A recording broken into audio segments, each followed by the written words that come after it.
বন্দে পুরুষোত্তমম। আপনাদের প্রতি প্রত্যেককে জানাই রানন্দিত জয়গুরু। শুরু করছি আজকের আলোচনা।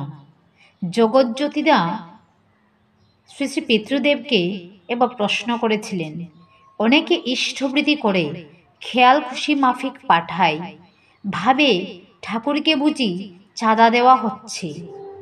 শ্রী শ্রী পিতৃদেব, অনুরাগের সহিত নিয়মনিষ্ঠ হয়ে করতে হয়। বিচ্যুতি, বিভ্রান্তি ও ব্যত্যয় কোনো সময়ই ভালো নয়।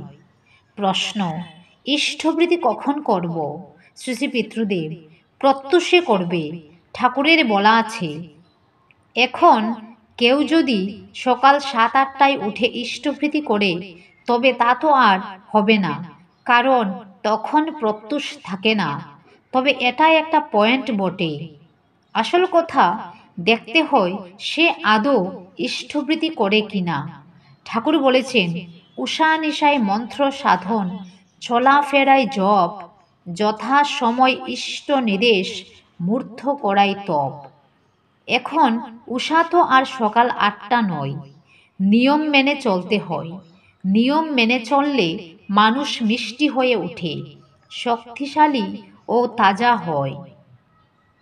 সকাল 8টায় উঠার আগে অনেকের সংসারের অনেক কাজই হয়ে যায়। যদি কেউ 8টায় উঠে তবে সে আর উষায় উঠার আনন্দ পায় না। শ্রী শ্রী পিতৃদেব ইষ্টবৃত্তি প্রসঙ্গে বললেন, নতুন একটা দ্বন্দ্ব উপস্থিত হয়েছে ইষ্টবৃত্তি পাঠানো নিয়ে।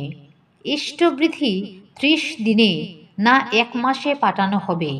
যেমন কোনো মাসের 7 তারিখ থেকে পরের মাসের 7 তারিখ, কিংবা যেদিন দীক্ষা নেওয়া হয়েছে তারপর থেকে ঠিক 30 দিনের দিন কোনটা মেনে চলা উচিত?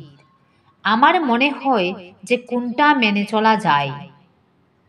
এ নিয়ে অযথা তর্কাতর্কি করা ভালো না। প্রত্যেককে মিষ্টি করে বুঝিয়ে বলতে হয়। তবে 30 দিনে পাঠানোর কথা ঠাকুরেরই। প্রতি মাস বলতে ঠাকুর 30 দিনকেই অর্থ করেছেন। সুতরাং ব্যত্যয় না করে ওই 30 দিনের দিনই পাঠানো সবথেকে ভালো। জয়গুরু। সূত্র ইষ্ট প্রসঙ্গে প্রথম খণ্ড।